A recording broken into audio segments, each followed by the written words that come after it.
నువ్వు నాకు part 4 D. ఏంటి నాకు ఇదంతా అవసరమా?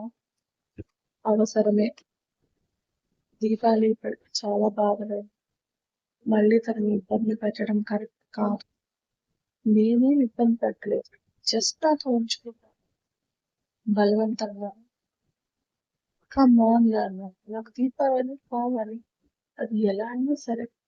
అది ఎందుకు డి?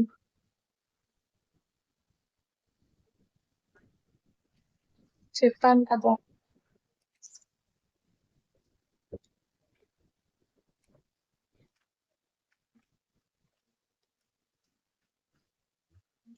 నన్ను మొదటి దెబ్బ కొట్టినందుకు ఏం చేయాలనుకుంటున్నావు?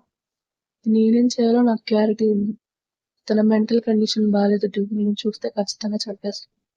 తెలుసు. ఇన్ని తెలిసి ఎందుకు తనని ఇబ్బంది పెట్టాలనుకుంటున్నావు డి అని అసహనంగా అడుగుతారు ఫ్రెండ్స్. అది నాది, నాకే కావాలి అంతే. నీకు కాకుండా వేరే వాళ్ళకి దక్కుతుంది అనుకుంటున్నావా? పరాయి మగాన్ని కళ్ళెత్తి చూసే టైప్ కాదు. అందుకే నాకు మాత్రమే కావాలి. ఈ రోజు ఎవరు నన్ను ముట్టుకోవాలని చూసినా సవాలుగా మారిపోతారు. ఏం చేసినా ఎంత చెప్పినా డి వినడని అర్థమైన ఆయన సరే దీపావళిని వెతికి కనుక్కో, కానీ బాబు మాత్రం నా చేతుల్లో ఉండాలి. అది కూడా సేఫ్ గా. తప్పకుండా డాడీ, వాడు మీతోనే ఉంటాడు అంటే నాకేం ప్రాబ్లం లేదు. కానీ వాడమ్మ నాన్న బ్రతికున్నా వాడెప్పటికీ చూడలేడు. అది కూడా గుర్తు పెట్టుకోండి. నా ఒంటరి బ్రతుకి వాడే తోడవుతాడు. కానీ ఒక తండ్రిగా కాదు, మనిషిగా అడుగుతున్నాను. దీపావళిని ఇబ్బంది పెట్టకరా. ఒక్కసారి నువ్వు చేసిన పనికి వల్ల తనకంటూ ఉన్న తండ్రిని పోగొట్టుకుంది. ఇప్పుడు నీ వల్ల ఏదైనా జరిగితే ప్రాణాలు తీసుకుంటుంది. ట్రై చేస్తాను నాన్న అని చెప్పి డి అక్కడి నుండి వెళ్ళిపోతే వసంత్ చెప్పిన మాటలు పూర్తి చేసుకుంటారు రంజిత్ గారు. శ్రద్ధ మోటార్లు ఆడించాలి, ఇంకా బయటికి రాని పిలుస్తాడు శ్రీమన్. ఇంకొంచెం సేపు ఉంటాను ప్లీజ్ మనం. నో కోల్డ్ చేస్తుందిరా, లేదా నేను వెళ్ళిపోతానని బెదిరిస్తాడు. అలాగే కాదు వెనక చూసి శ్రీమన్ వైపు అడుగులు వేసుకుని శ్రద్ధ, చూడు ఎలా తడిచావు పద అని 4 తిట్టి కాటేజ్ వైపు తీసుకెళ్తాడు. ఫ్రెష్ అవ్వమని ఆమెను వాష్రూమ్ లోకి పంపి సోఫాలో కూర్చున్న శ్రీ ఏదో ఆలోచనలో ఉండిపోతాడు. బాత్రూమ్ తో బయటకు వచ్చిన శ్రద్ధ అతడి ఒళ్ళో కూర్చోగానే ఆలోచన నుండి బయటకు వచ్చి ఆమె నడుమును చుట్టేసి గుండెల్లో మొహాన్ని అదుముతాడు. ఏమైంది మని? ఏం లేదు, ఇలాగే ఉంది. అతని మాటల్లో బాధ తెలుస్తుంటే తలని నుదుటి మీద ముద్దిస్తుంది శ్రద్ధ. నేను ఒకటి అడుగుతాను, దానికి ఆన్సర్ చెప్తావా? అడుగు. సడన్ గా ఒక బాబుని తీసుకొచ్చి మనకు పెంచుకుందాం అంటే ఏం చేస్తాం? ఏముంది, మనకు ఫస్ట్ కొడుకు వాడే అవుతాడు, నెక్స్ట్ వచ్చే బేబీ సెకండ్ అవుతుంది అంతే. నువ్వు కనలేదు కదా, ఇంపార్టెన్స్ ఎవరికి ఇస్తాను? ఇద్దరు ఈక్వల్ అయినా ఎవరు తప్పు చేస్తే వాళ్ళని బదిలిస్తాను. పిల్లలకి కరెక్ట్ పేరెంటింగ్ చాలా అవసరం ఈ రోజుల్లో. లేకపోతే వాళ్ళు పెద్దయ్యాక చాలా ఘోరంగా తయారవుతారు. అవును, చాలా ఘోరంగా తయారవుతారు అని డీని గుర్తు తెచ్చుకుంటాడు. ఏమైంది మనం సడన్ గా ఈ కిడ్స్ గురించి ఎందుకు అడిగావు? నేను ఒక బాబుని అడాప్ట్ చేసుకుందాం అనుకుంటున్నాను. వాట్? ఎస్. అక్కడ మాటలో సీరియస్నెస్ కి శ్రద్ధకి డౌట్ వచ్చి ఆ బాబు అని అనుమానంగా అడుగుతుంది డి కొడుకు. దిమ్మ తిరిగిపోతుంది శ్రద్ధకి. ఏం మాట్లాడుతున్నావు అని. నిజంగా ఆ రోజు వాడు చేసిన దానికి దీపు ఒక బేబీకి అమ్మ అయింది, కానీ వాడు అచ్చం డీలానే ఉంటాడు. అందుకే దగ్గర తీసుకోలేక దూరం చేసుకోలేక మెంటల్ గా సిక్ అయింది. ఈ విషయం డీకి తెలుసా? నాకు తెలుసు. మరి డీకి కొడుకు వద్దంట, దీపునే కావాలంట. బట్ మళ్ళీ దీపు కావాలా? ఏం చేయాలని?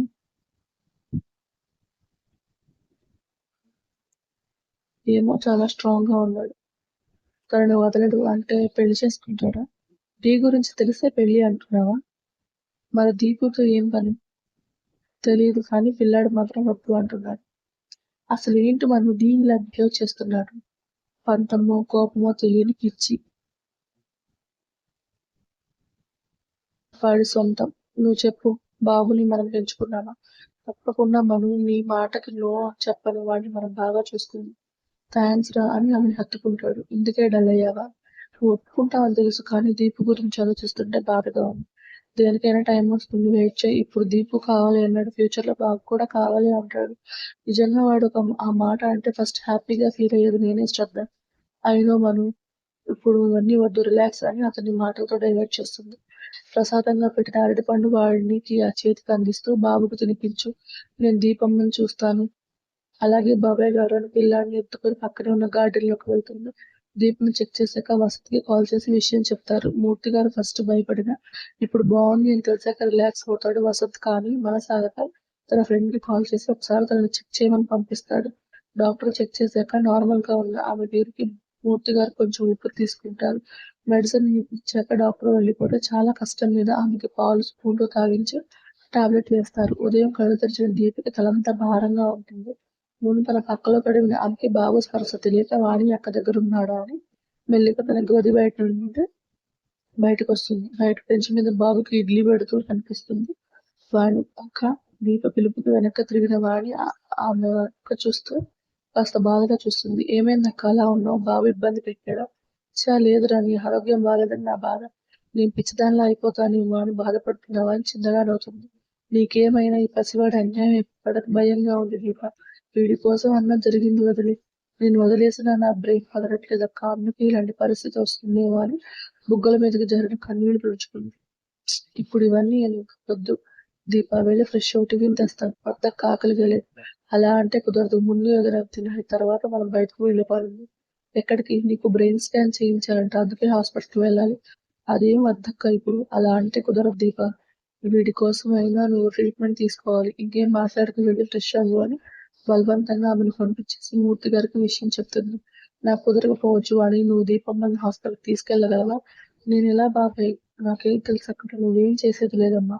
కారు వస్తుంది, దీపమ్మని జాగ్రత్తగా తీసుకెళ్ళు. అక్కడన్నీ డాక్టర్ గారు చూసుకుంటారు. వెళ్ళి కారులోనే మిమ్మల్ని డ్రాప్ చేస్తారు. ఇదంతా ఎవరు చేస్తున్నారు బాబాయ్? వీడి తాతయ్య అని బుడ్డోడు తల నిమురుతారు. మౌనంగా దీప దగ్గరికి వెళ్ళిపోతున్నాడు. దీపతో కలిసి హాస్పిటల్కి వెళ్ళిన వాడి అక్కడ ఆమెను ఎలా ట్రీట్ చేస్తున్నారో తెలుసుకుని రిపోర్ట్స్ వచ్చాక డాక్టర్ దగ్గరికి వెళ్తున్నాడు. మూర్తి గారు రాలేదు సార్. దీపకి బ్రెయిన్ లో బ్లడ్ క్లాట్స్ కరిగిపోయాయి, కానీ చిన్న చిన్న మైక్రో పార్టికల్స్ ఉండిపోయాయి. అవి సర్జరీ ద్వారా మాత్రమే రిమూవ్ చేయగలం. మెడిసిన్ తో కుదరదు. సో ఈ విషయం మూర్తి గారితో నేను పర్సనల్ గా మాట్లాడతాను. మీరు తనని కొంచెం కేర్ఫుల్ గా చూసుకోండి. ఈవెన్ బాబుని కూడా తన దగ్గర ఒంటరిగా వదలొద్దు. అంటే డాక్టర్ తన బాబుని ఇబ్బంది పెడుతుందా అని భయంగా అడుగుతున్నాడు. తను సడన్ గా సైకిక్ మెంటాలిటీతో బిహేవ్ చేస్తుంది. ఆ టైంలో బాబు ఆమె బిహేవియర్ కి చాలా భయపడ్డాడు. అది వాడికి అంత మంచిది కాదు. సర్జరీ వరకు బాబుని ఆమెకు దూరంగా ఉంటుంది. అలాగే డాక్టర్, ఈ మెడిసిన్ యూజ్ చేయండి. ఎమర్జెన్సీ అయితే రెగ్యులర్ గా చేసే ఇంజెక్షన్ వేసే డోస్ ఒక 10 points ఇంక్రీజ్ చేయండి అని చెప్తాడు డాక్టర్. ఆయన చెప్పింది మొత్తం ఉన్న వాడికి దీప నార్మల్ అవ్వాలంటే ఈ సర్జరీ సవ్యంగా జరిగిపోతే బాగుంటుంది అనిపిస్తుంది. డాక్టర్ ఇచ్చిన ఫైల్ తీసుకుని దీప కోసం వెళ్ళిన ఆమెకి బాబుకు పాలు పడుతూ కనిపిస్తుంది ఒక రూమ్ లో. ఆ దృశ్యం చూడగానే సంతోషం, బాధ ఒకేసారి వచ్చేస్తాయి. ఆమెకు బిడ్డ మీద ప్రేమ, వాడి తండ్రి మీద ద్వేషం. జీవితం బాగుండాలంటే చాలా పెద్ద సంఘటన జరగాలనుక లోపలికి వెళ్తుంది. అలా అనుకు దీప, కాలం ఎంత పెద్ద గాయమైనా మారుతుంది. నువ్వు ఒక మగాడి పశుబలానికి ఇలా అయిపోతున్నావు. నేను 10 మంది చేతుల్లో బలైపోయాను. వాణి మాటలకు చిన్నగా నవ్వి 100 మంది కలిసి అనుభవిస్తే ఎలా ఉంటుందో అంత నరకాన్ని చూశాను అని మనసులో అనుకుని సైలెంట్ అయిపోతుంది. వెళ్దాం పదా అని దీపావళిలో ఉన్న బాబుని తీసుకుంటుంది. మౌనంగా బయటికి నడిచింది. దీప కారులో కూర్చున్నాక సీట్లో వాలి కళ్ళు మూసుకుంటుంది. ఆమె బాధ తెలుస్తున్న దీపం మనసుకి ఇంత పెద్ద గాయం చేసిన అతను ఎక్కడున్నాడు అన్న ఆలోచన కూడుతుంది. శ్రద్ధ వేకప్ అని ఆమె చెంపలు తట్టు నిద్ర లేవడానికి ట్రై చేస్తాడు శ్రీవన్. ప్లీజ్ మనం ఇంకొక 10 minutes పడుకుంటాను. ఫ్లైట్ టైం అవుతుంది, లేముందు. ఈవినింగ్ వెళ్దాంలే ప్లీజ్. మీటింగ్ ఉందిరా ప్లీజ్. నా శ్రద్ధ గుర్తులేదు కదా. నీ మీటింగ్ అని 3 ని మర్డర్ చేసావుగా. ఇంకా గుడ్ లేదు, కోడిగుడ్డు లేదు. బాయిల్డ్ ఎగ్ బ్రేక్ఫాస్ట్ లో ఉంటే మీకు కావాలా? నవ్వుతున్న అతని మీదకు పిల్లో విసిరి వాష్రూమ్ లోకి వెళ్తుంది. ఆమె ఉడుక్కోవడం చూసి నవ్వుకున్న శ్రీవాణికి ఫోన్ లో వచ్చిన నోటిఫికేషన్ చూసి కనుబొమ్మలు ఊడిపడతాయి. ఫ్రెష్ అయిన శ్రద్ధ బయటకు వచ్చేసరికి సీరియస్ గా ఆలోచిస్తుంటాడు శ్రీమన్. మను మరియు ఓకే. తన మొబైల్ ఆమె చేతిలో పెట్టి బాల్కనీలోకి వెళ్ళిపోతాడు. అయోమయంగా ఫోన్ ఓపెన్ చేసిన ఆమె శ్రీమన్ కి వచ్చిన మెసేజ్ చూసి ఆశ్చర్యం, అయోమయం, అసహనంతో కప్పలా నోరు తెరుస్తుంది. చూడండి, లైక్ చేసి, షేర్ చేసి, కమెంట్ చేయండి. ప్లీజ్ సబ్స్క్రైబ్ చేసి. అలాగే నచ్చిన బిజినెస్ ని సపోర్ట్ చేయండి. హెడ్ బ్యాంగిల్స్, హెయిర్ యాక్సెసరీస్, ఇంకా సంథింగ్ మీరు ఏదైనా కస్టమైజేషన్ కావాలన్నా అవైలబుల్ గా ఉంది. సో మీరు డెఫినెట్ గా డీటెయిల్స్ కావాలి అంటే నేను ఆల్రెడీ వీడియో పోస్ట్ చేశాను. అందులో వాట్సాప్ నెంబర్ కూడా ఉంది. ఆ వాట్సాప్ నెంబర్ కి మీరు మెసేజ్ చేయండి. ప్రతి డీటెయిల్ గురించి దాని గురించి నేను ఖచ్చితంగా రిప్లై ఇస్తాను. అలాగే కాస్ట్ కూడా చాలా రీజనబుల్ గా ఉంటాయి. ఎందుకంటే ఎఫర్డబుల్ గా ఇవ్వగలిగితేనే కదా మళ్ళీ రిపీటెడ్ గా ఎవరైనా ఒక ఐటమ్ అనేది తీసుకుంటారు. సో అందుకే డెఫినెట్ గా ఎక్కువ మార్జిన్ లేకుండా నేను మ్యాక్సిమం నా బడ్జెట్ అందరికి అవైలబుల్ గా ఉండే బడ్జెట్ తోనే నేను జ్యువెలరీ అనేది కస్టమైజేషన్ చేస్తాను.